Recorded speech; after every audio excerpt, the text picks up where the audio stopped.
Miren, el caso de Perú es sumamente complicado. La ultraderecha en el mundo y sus medios corporativos insisten en que el profesor Pedro Castillo se dio un autogolpe de Estado, entre comillas, autogolpe, ¿no? Esto pues al desmantelar el Congreso y decretar el estado de excepción, provocando con esto, según ellos, que lo detuvieran. Pero el análisis tendría que ser mucho más profundo. La realidad es que Pedro Castillo, como bien lo mencionaba hace unos momentos el presidente López Obrador, ha sido boicoteado por la derecha de su país desde el principio de su mandato. Desde el principio de su mandato ya lo acusaban de corrupción sin siquiera haber ejercido un mandato, señoras y señores, que solamente duró aproximadamente un año y medio, justo como el de sus antecesores, Francisco Sagasti, Manuel Merino y Martín Vizcarra, es decir, 5 presidentes en solamente 5 o 6 años. Si además contamos a Mercedes Araoz, quien tuvo que ejercer como presidente en funciones durante esta crisis que ocurrió en el término de Kuczynski, de Pablo Pedro Kuczynski. Kuczynski, vamos a ponerle así, ¿no? Es más que evidente la crisis política que se vive en Perú. Una crisis que estoy convencido fue establecida por las élites conservadoras. Aquí en Estados Unidos, incluso quieren comparar al profesor Castillo con Trump, puesto que Trump, ese expresidente racista, intentó perpetuarse en el poder luego de la toma del Capitolio el 6 de enero de 2021, pero verdaderamente no es lo mismo. Aquí sí hubo una movilización de insurgentes violentos al final del periodo de Trump, antes de que tomara posesión el presidente Biden. Aquí sí hubo una movilización violenta. El profesor Castillo, insistimos, no llevaba ni 2 años en el poder y ya había sido impugnado por el Congreso varias veces.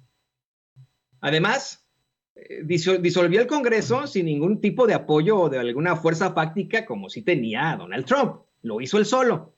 Una decisión errónea, probablemente, pero no ilegal si consideramos que, como plantea el diputado Hamlet Amaguer, de hecho hay un tuit por ahí que publicó y que cómo lo criticaron con eso, pero tiene razón. El artículo 134 de la Constitución de Perú faculta al presidente para disolver al Congreso y mire, al hablar de 5 presidentes en 4 años, sí, 4, 5, 6 años, pues definitivamente se esperaría algún tipo de estratagema para enfrentar la crisis política. Pero, ¿golpe de Estado? ¿Autogolpe de Estado? Yo no lo creo, ¿eh? Esa es mi opinión. Yo siento que más bien el profesor Castillo fue acosado por la derecha de su país desde el día 1 de su corto mandato. Probablemente, y ante tantas impugnaciones, pues vio la desmantelación de ese Congreso como la única forma de enfrentarlos. Tal vez, lo digo con mucho respeto, pues una estrategia muy ingenua.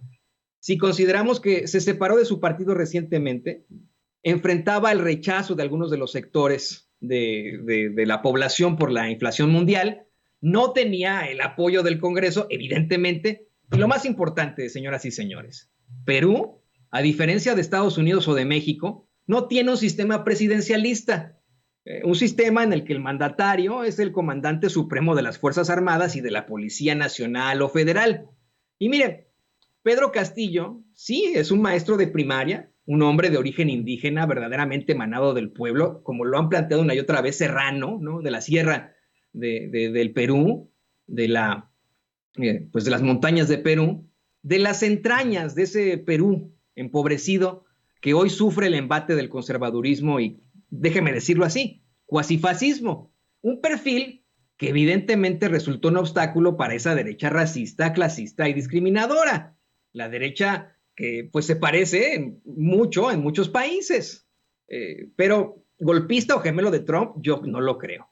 Yo creo que golpistas son sus adversarios conservadores en Perú y golpistas, los conservadores mexicanos, porque miren, luego de que el presidente López Obrador ayer tuiteara y diera a conocer que considera lamentable que por intereses de las élites económicas y políticas desde el comienzo de la presidencia legítima de Pedro Castillo, ese es un tuit que publicó, que le está poniendo también en pantalla, se haya mantenido un ambiente de confrontación y hostilidad en su contra hasta llevarlo a tomar decisiones que le han servido a sus adversarios para consumar su destitución con el sui generis precepto de incapacidad moral, pues salieron los más despreciables de los despreciables a hacer un llamado de golpe a un golpe de Estado en México. Imagínese usted, como este tipo racista y traidor llamado Mario Di Constanzo, que tuiteó esto que le va a poner don David en pantalla.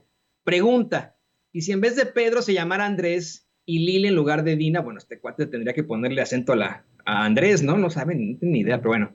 Esto, al mencionar a la vicepresidenta de Perú, Dina Boluarte, quien hoy está emulando a la conservadora boliviana Yanine Áñez, quien, por cierto, se encuentra hoy en prisión, pero bueno, esto al tomar protesta como mandataria de ese país en medio de un tumulto actual, ¿no?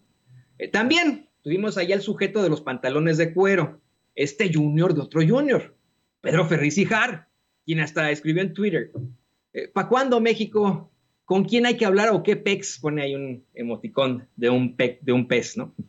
Bueno, o el conocido chayotero profascista Marco Levario Turcot, quien incluso dio este golpista mensaje videograbado. Vamos a ver cuánto aguantamos escuchar a este sujeto, a este chayotero profascista de Levario Turcot. Vamos a ver cuánto aguantamos su mensaje. Permítame exhibirlo, que usted lo vea, porque esto es verdaderamente ridículo y esto para que, en todo caso, se dé cuenta de quiénes son los verdaderos golpistas. Adelante, don David. ¿Cuánta razón tenía Mario Vargas Llosa, recuerdan? En efecto, Pedro Castillo resultó lo que muchos vimos que era en campaña en aquella nación hermana del Perú. Un pequeño enano con delirios de grandeza que con su sombra más de uno atemorizó o ilusionó por sentirse un mesías y un personaje entonces capaz de guiar él solo, con grupos de incondicionales, que es lo que siempre pide un tirano, los rumbos de un país.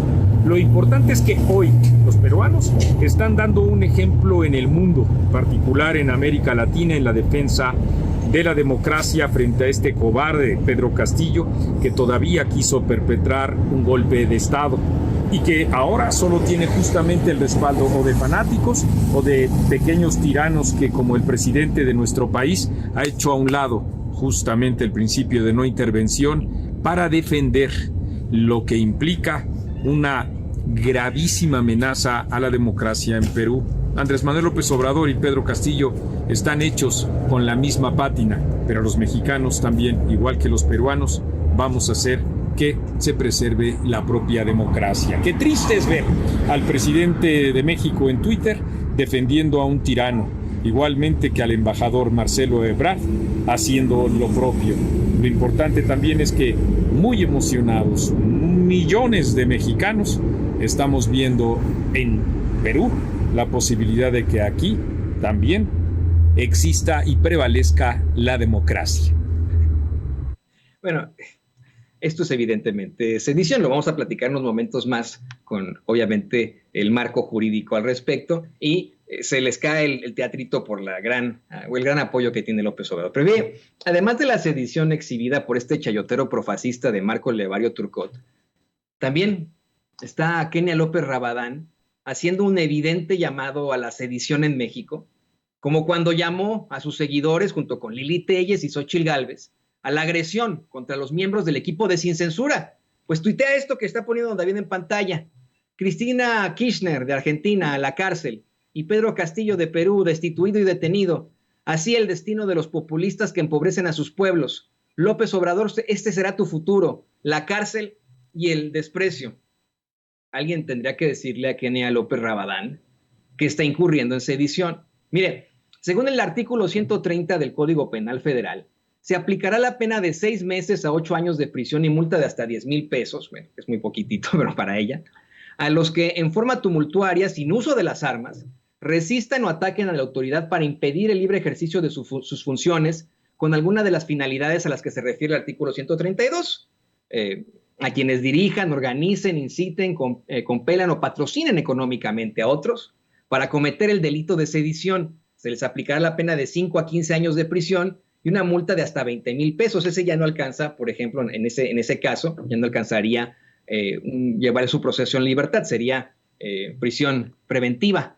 Bueno, pues la fracción tercera de ese artículo 132 que se menciona plantea que una de las finalidades de la sedición es separar o impedir el desempeño de su cargo a alguno de los altos funcionarios de la federación, lo que está pidiendo Kenia López Rabadán, Lili Téllez, ellas como funcionarias públicas y bueno, los sediciosos chayoteros neofascistas como Marco Levario Turcot, como Pedro Ferriz Hijar, como el traidor ese racista de Mario Di Constanzo, ¿no? Y mire, a esa bola de despreciables y nefarios que nos discriminan abiertamente y que sin pelos en la lengua expresan su racismo y clasismo, les hemos dicho de cariño fachos, pero tenemos que decirlo con todas sus letras. Esos cabrones no son conservadores, no son de derecha, son fascistas. Mire, esto está hasta de definición del libro de texto. Ellos son los que serían felices con una autocracia centralizada como la que instauró el PRI por décadas, o como la que ejercía Felipe Calderón al verdaderamente militarizar a México y al dominar las instituciones con una serie de reformas que nadie impugnó en las cámaras en ese momento.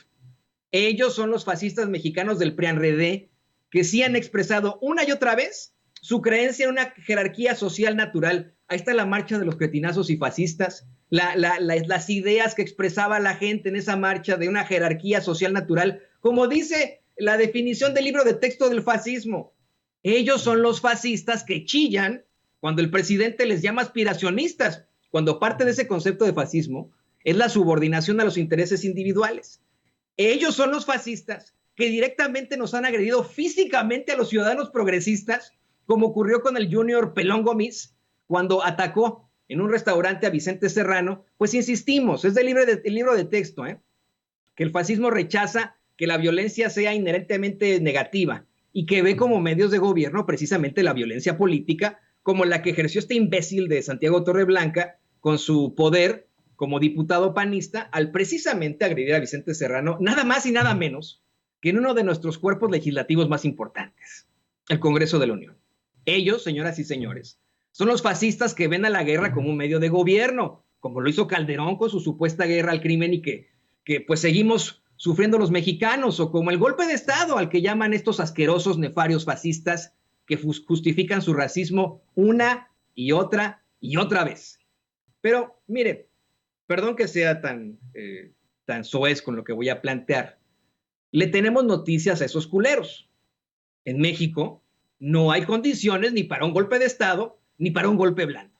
Porque en primer lugar, a López Obrador lo apoyan más de 7 de cada 10 mexicanos, según la mayoría de las encuestas. Según, de hecho, de una empresa demoscópica estadounidense que verdaderamente le arde a la ultraderecha mexicana que se cite. La empresa Morning Consult, la cual hoy da a conocer su informe semanal del Global Leader Approval Ratings, que el presidente de México, se lo está mostrando don David, tiene el 73% de aprobación de los mexicanos y que se mantiene como el segundo líder a nivel mundial con mayor respaldo.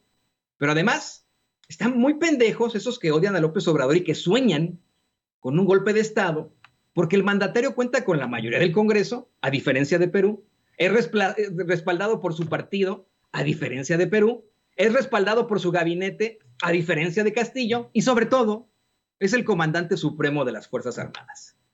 Así que de una vez les vamos diciendo a los fascistas que en México ya se la pelaron. Y bueno, vamos a irnos una pausa muy, muy corta. Le espera un programa de agasajo, unos momentos más con Vicente Serrano. No se vaya a ninguna parte, nosotros regresamos en caliente. Regresamos en caliente. No sea mal pensado. En breve estaremos de regreso en Sin Censura.